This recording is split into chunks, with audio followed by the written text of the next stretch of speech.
Hola a todos, estimados estudiantes que cursan la materia de Historia Universal Moderna en el primer año de bachillerato en el Instituto Corima. Bien, hemos estado hablando de la Edad Media, del crepúsculo de la Edad Media, y pues hemos analizado distintos procesos que van a llevar al fin de esta época. Entonces, este tema va a ser crisis de la Edad Media, es decir, en qué momento ya podemos hablar del crepúsculo total, de la decaída de esta época, para dar paso a la época moderna, ¿sí? Una época en la cual se comprende entre la caída del Imperio Romano de Oriente y fin de la monarquía absoluta en Francia, ¿sí? Entonces, eso lo vamos a ver en las siguientes secciones, pero vamos a analizar entonces qué pasó en este último tramo de la Edad Media, en el siglo XIV y XV, para ya poder entrar al siguiente bloque. Bien, entonces en resumen, ¿sí? La Edad Media es el milenio entre la caída del Imperio Romano de Occidente y la del Imperio Romano de Oriente. Recibe su nombre, bueno, muchos han preguntado por qué se llama Edad Media, bueno, porque en el Renacimiento consideraron una época intermedia entre dos grandes periodos de la humanidad, la Antigüedad y el Renacimiento. Entonces, bueno, vamos a comenzar que precisamente en el siglo XIII los otomanos toman la dirección de los turcos y reinician el avance de este pueblo, ¿sí? Conquistan todo el Asia Menor, pasan por los Dardanelos y aíslan Constantinopla del Mediterráneo, ¿sí? Van avanzando por los Balcanes hasta derrotar a los húngaros. Bueno, aquí tenemos un mapa precisamente de cómo se fue dando las conquistas de los otomanos, ¿sí? Esto se va a dar precisamente a finales, ¿sí? Vamos a empezar desde el siglo XIV, todo el XIV hasta el XV, ¿sí? Entonces, si ustedes observan acá en el mapa, tenemos un área sombreada de color verde, un verde casi militar, si lo pueden observar, donde tenemos Macedonia, Tracia, Rumelia, ¿sí? Ankara, Amasya, Silvas, ¿sí? Todos, está Constantinopla acá en medio, si ustedes ven el Mar Negro, Constantinopla, ahí está, la tenemos ahí. Bueno, esa área es precisamente la que va a iniciar conquistando Suleimán el Magnífico, ¿sí? Y va a ser desde el siglo XIV hasta el año de 1413 que se van a abarcar todos estos territorios, ¿sí? Vean, lo pueden observar en el mapa, no lo podemos aumentar porque se pixelea, miren, ¿ya ven? Pero bueno, si lo regresamos acá, ya se puede ver un poquito más claro. Entonces, esta área es importante entender porque es lo que acabamos de mencionar, ¿sí? Es cuando los otomanos, la dinastía otomana con Suleimán el Magnífico, va a conquistar toda esa área que le llamamos Asia Menor, los Dardanelos, hasta Constantinopla y el Mediterráneo, o sea, toda esta área. Recuerden, y lo mencionamos en la sección anterior, que Constantinopla es el lugar más importante, puesto que por ahí era, digamos, el paso principal de la ruta de la seda, ¿sí? Que comunicaba precisamente Europa con el Oriente. Y al estar bajo Suleimán el Magnífico, bajo los otomanos, los impuestos van a ser bastante gravosos para los cristianos, ¿sí? Si ustedes recuerdan en la primera clase, cuando se habla de Fernando II, que va a tener todo el reino de Nápoles y de Italia, él va a pactar precisamente con Suleimán el Magnífico para poder tener una red de comercio casi monopólica.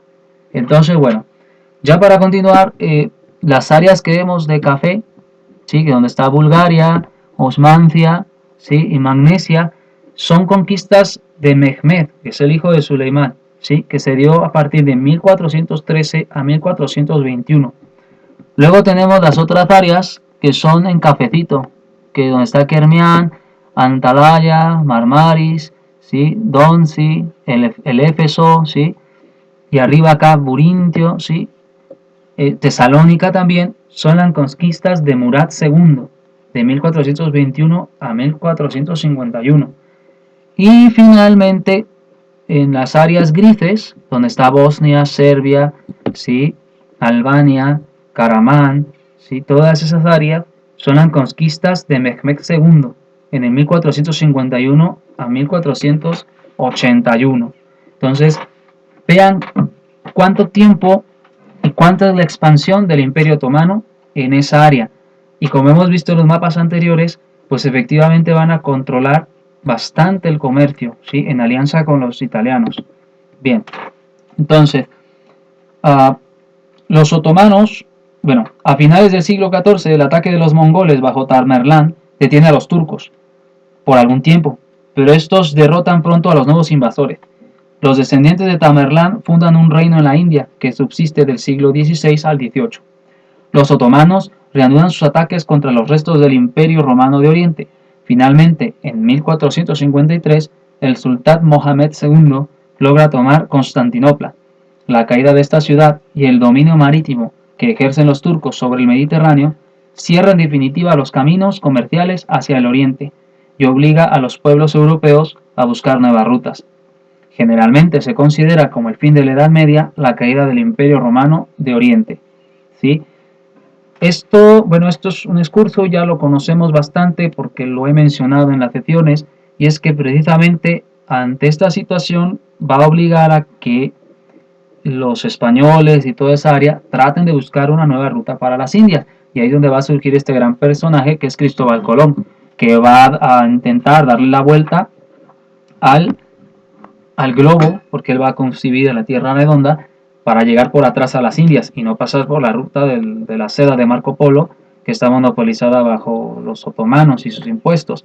Pero bueno, esa es historia que ya conocemos y que se verá a profundidad en Historia de la Sociedad Mexicana. Finalmente, y es lo que le da el jaque mate a la Edad Media, es la creación de ciudades-estados. ¿Sí?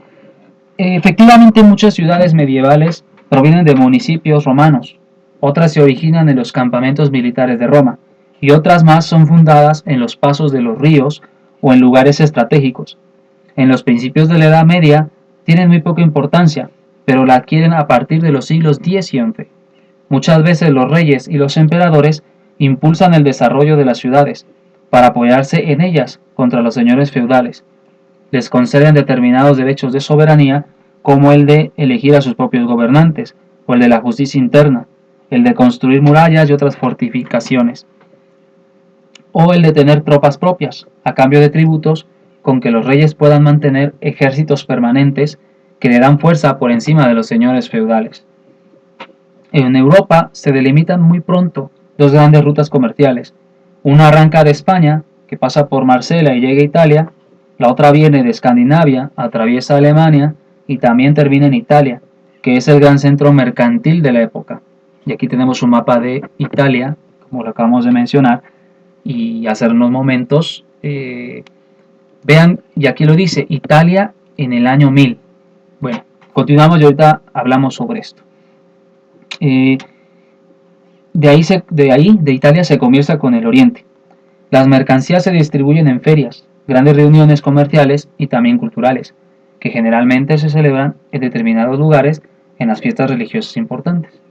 En la segunda mitad, y sobre todo hacia finales de la Edad Media, los comerciantes llegaron a realizar grandes viajes a tierras lejanas. El más destacado de estos exploradores es Marco Polo, comerciante veneciano que en el siglo XIII llega a China, y quien a su regreso escribe un libro que impulsó mucho la curiosidad y las exploraciones hacia las tierras lejanas. En Italia, centro del desarrollo de estas nuevas formas, aparecen los sistemas e instrumentos bancarios, entre ellos la letra de cambio. Muchos de estos elementos son tomados de los árabes, quienes tenían una estructura económicamente diferente a la que se tenía en la época feudal. Las ciudades no participan del régimen de servidumbre. Por lo general, cualquier siervo que pasa determinado tiempo en la ciudad llega a ser hombre libre. El gobierno de las ciudades se encuentra en manos de consejos municipales o ayuntamientos. Estos son designados generalmente por las corporaciones o guildas, aunque también hay casos donde se eligen por todos o por determinados habitantes de la ciudad. Recuerden entonces que en la época medieval, antes de que empezaran estos estados, el gobierno se daba a través de los títulos nobiliarios y el rey era quien nombraba, ¿sí? Por eso, de hecho, ahí vienen los condados, los principados, todo esto, porque, y aquí lo podemos ver en aunque está en inglés, Por ejemplo, ¿no? Tenemos el Principado de Capua, el Ducado de Amalfi, el Principado de Salerno, ¿sí? El Emirato de Sicilia, ¿no? Tenemos acá el Marquesado de Toscana, el Reino de Lombardía, el Marquesado de Verona, ¿sí? Entonces, observen cómo era así, así se delimitaban los estados, bueno, no eran estados, así se delimitaban los reinos, ¿vale? Entonces, en cada marquesado era dominado por un marqués, o en el principado por un príncipe, ¿sí? Ese era el gobierno, por eso lo está mencionando acá.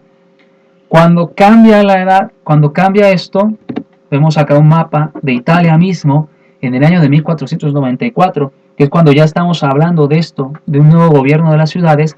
Ya no vemos marquesados, observen, República de Venecia, todavía hay ducado, hay ciertos ducados, pero van a entrar a esta cuestión, digamos, tipo democrática, ¿no?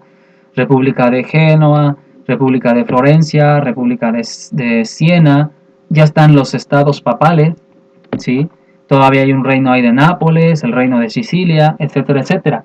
Entonces, esto va a estar determinado precisamente, y como lo hemos mencionado, por el ascenso de la clase burguesa a través de los comerciantes, que eran los artesanos.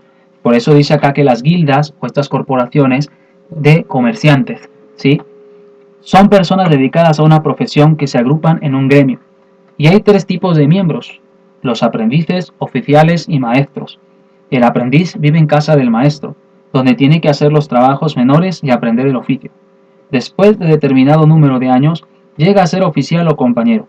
Generalmente los oficiales viajaban durante algún tiempo, lo que permitía un buen intercambio de experiencias entre artesanos del mismo oficio y de diferentes ciudades y países.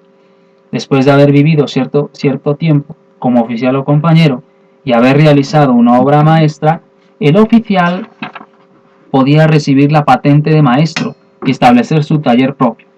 Los gremios fijaban las condiciones para todo esto. Sus reglamentaciones estrictas excluían toda competencia. Hacia finales de la Edad Media, se hacía cada vez más difícil al oficial transformarse en maestro y se agudizaban las luchas, que muchas veces llegaban a ser sangrientas entre maestros y oficiales.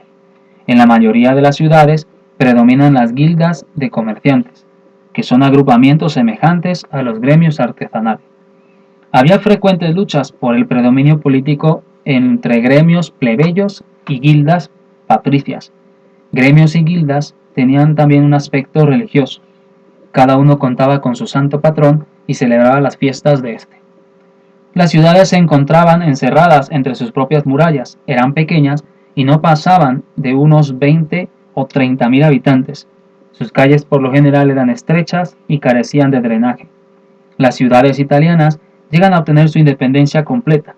La Liga Lombarda derrota hasta al propio emperador del Sacro Imperio Romano Germánico. En Alemania, muchas ciudades logran depender directamente del emperador, sin deber obediencia a los nobles. Llega a ser muy importante la Liga Hanseática o Hansa, asociación de ciudades del Mar del Norte y del Mar Báltico, que derrota al rey de Dinamarca y le obliga a permitir el paseo libre por los estrechos entre Dinamarca y Escandinavia. La Hansa decae después al desplazarse los grandes bancos de arenques del mar del norte al Atlántico y terminar así su fuente principal de ingresos, y también por el desplazamiento de comercio al Océano Atlántico. El sur de Francia tiene importantes ciudades que participan del comercio mediterráneo y están muy ligadas a las comunidades italianas. Lo mismo sucede en España. Muchos municipios adquieren mucha fuerza política en el comercio y la lucha contra los árabes. El florecimiento de las ciudades independientes alcanza su máximo en general hacia el siglo XIII. Del XIV al XV pierden fuerza, en parte debido a las grandes pestes que desolan Europa y reducen el comercio. Unas quedan sujetas a los reyes, por ejemplo las de España y Francia, y otras reducen su influencia a su propia comarca. Sin embargo, no dejan de constituir un elemento importante en la evolución de la sociedad. Las ciudades son el asiento de la burguesía, una clase no feudal, de una visión diferente a la de los campesinos o nobles feudales. En las ciudades no solamente hay comercio y artesanías, sino también una comprensión mayor del mundo y un principio de gobierno representativo, ya no basados en el nacimiento, sino en la función social o en la capacidad. ¿Sí? Entonces, pues, a finales de la Edad Media empieza a haber estados centralizados, sobre todo el de Francia, y tiene cada vez menos fuerza el sistema señorial. Sin embargo, sigue subsistiendo la servidumbre, base de toda la pirámide feudal. Adquieren más y más importancia las ciudades. La descomposición que sufre el sistema feudal se manifiesta desde el siglo XII, en diferentes herejías y otros movimientos religiosos que expresan las nuevas necesidades y aspiraciones que van surgiendo. Bien, entonces aquí tenemos ya por qué la Edad Media entonces va a dar un giro o un cambio a lo que sería la Edad Moderna. Bien, y eso lo veremos en el siguiente bloque de la siguiente semana. Hasta luego.